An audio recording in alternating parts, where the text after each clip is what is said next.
So hello dear student, কেমন আছো? I hope প্রত্যেকে শুধু ভালো নয়, ভীষণ ভালো আছো। স্ক্রিনের ওপর লাভ ও ক্ষতি এই চ্যাপ্টার একটা কোশ্চেন দেখা যাচ্ছে, তাই না? সেই কোশ্চেনটা আমরা মন দিয়ে পড়বো, বুঝবো, তারপর অঙ্কটা করবো। ওকে, কি বলেছে দেখো। এক ব্যক্তি 10% লাভ রেখে তার দ্রব্যের দাম ঠিক করলো। বেশ, বিক্রির সময় কিছু কমিশন দেবার পর দেখা গেল ভুলক্রমে তার 1% ক্ষতি হয়েছে। সে শতকরা কি হারে কমিশন দিয়েছে সেটা আমাকে নির্ণয় করতে হবে। তা দেখো, এক ব্যক্তি 10% লাভ রেখে তার দ্রব্যমূল্য ঠিক করলো। ঠিক আছে, সাপোজ মনে করো এক্স হচ্ছে এই জিনিসটার দাম। বেশ, এই জিনিসটার দাম হচ্ছে এক্স টাকা। যখন এমআরপি লিখছে না, এমআরপি এক্স এর ওপর চাপিয়ে দিচ্ছে কতটা? 10%। তার মানে এক্স প্লাস এক্স এর 10%।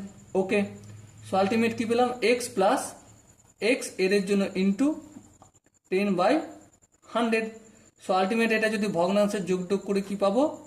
100, এখানে 110 এক্স, এটা কাটাকাটি যাবে, কি পাবো আমি? 11x/10। এটা কি হলো আমার? এমআরপি। কি হলো?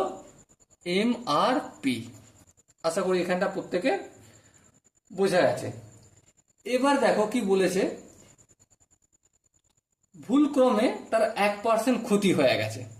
তাহলে এক্স টাকার দাম, ঠিক আছে, সে ক্রেতাকে এমন দামে দিয়েছে, এক্স তার 1%, এক্স এর উপর 1% ক্ষতি।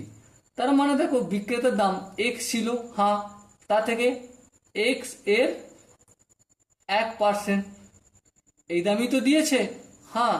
কেন? তার ক্ষতি হয়েছে। কতটা ক্ষতি হয়েছে? এক্স এর 1% ক্ষতি হয়েছে ক্রয় মূল্যে। বেশ, তাহলে যদি ক্যালকুলেশন করি, তাহলে কাস্টমারকে কোন দামে দিয়েছে? X minus x into 1/100। So এটা যদি ক্যালকুলেশন করি কি পাবো? 99x/100। এই দামটা ক্রেতাকে দিয়েছে। বোঝাতে পারলাম কি? আই হোপ প্রত্যেককে বোঝাতে পারলাম। তাহলে দেখো আলটিমেট সে ছাড় কতটা দিয়েছে। ছাড়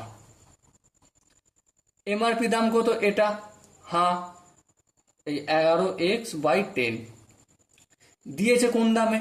এই দামে দিয়েছে। তাহলে মাইনাস 99x/100। এটা হচ্ছে তার এমআরপি রেট। সে যখন বিক্রি করছে 1% ক্ষতি করে ফেলেছে ক্রয় মূল্যের ওপর, তাই না? সো আলটিমেট তার বিক্রিত দাম কত? কোনটা? অ্যাকচুয়াল কাস্টমারকে দিয়েছে এই দামটা 99x/100। তাহলে এমআরপি এটা, আর সে দিচ্ছে এটা। তাহলে ছাড় কতটা দিয়েছে? 10 আর 100 লসাগু, অবভিয়াসলি 100 হবে। 100কে 10 দিয়ে ভাগ করলে কত হয়? আই হোপ প্রত্যেকে জানো যে 10 হবে। 10কে 11 দিয়ে গুণ করলে 110x, মাইনাস 100কে 100 দিয়ে ভাগ করলে 1, 1কে 99x দিয়ে গুণ করলে ওটাই রয়ে যাবে। সেবারে বিয়োগ টিয়োগ করলে কি পাবো? 99 থেকে 110, তাই তো 11x হবে। সো ছাড় দিয়েছে এটা, 11x/100 ছাড় দিয়েছে। এবার শতকরা ছাড় কি বলবো? শতকরা ছাড় বা লাভ, এটা বের করার নিয়ম কি? সিম্পলি লবে কতটা ছাড় দিয়েছে সেটা লিখবো, হ্যাঁ। হরে কোনটা লিখবো? হরে যার সাপেক্ষে ছাড় দিয়েছে। এখানে কার সাপেক্ষে ছাড় দিয়েছে? এমআরপির সাপেক্ষেই তো ছাড়টা দিয়েছে, হ্যাঁ। এমআরপির সাপেক্ষেই বিক্রি করলে, এই যে বলেছে না, সে শতকরা কি হারে কমিশন দিয়েছে। দেখো কোশ্চেনে বলেছে কমিশন দিয়েছে। তাহলে কমিশনটা কার ওপর ডিসাইড হয়? এমআরপির ওপর।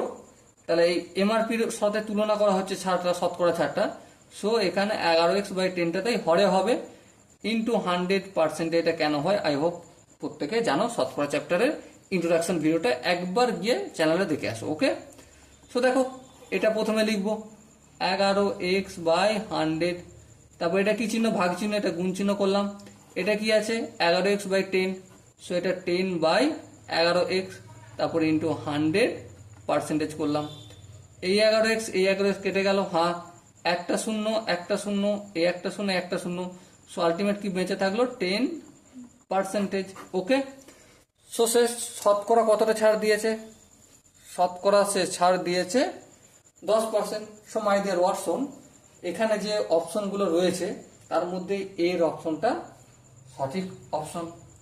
আই হোপ প্রতিটা স্টেপ বোঝা গেছে। যদি কোনো জায়গায় বুঝতে অসুবিধা থাকে, ডাউট থাকে, কনফিউশন থাকে, তার জন্য কমেন্ট বক্স খোলা রইল। ওকে, সো দেখা হচ্ছে পরবর্তী সেশনে। ততক্ষণ পর্যন্ত ভালো থেকো, সুস্থ থাকো এবং জয় হিন্দ।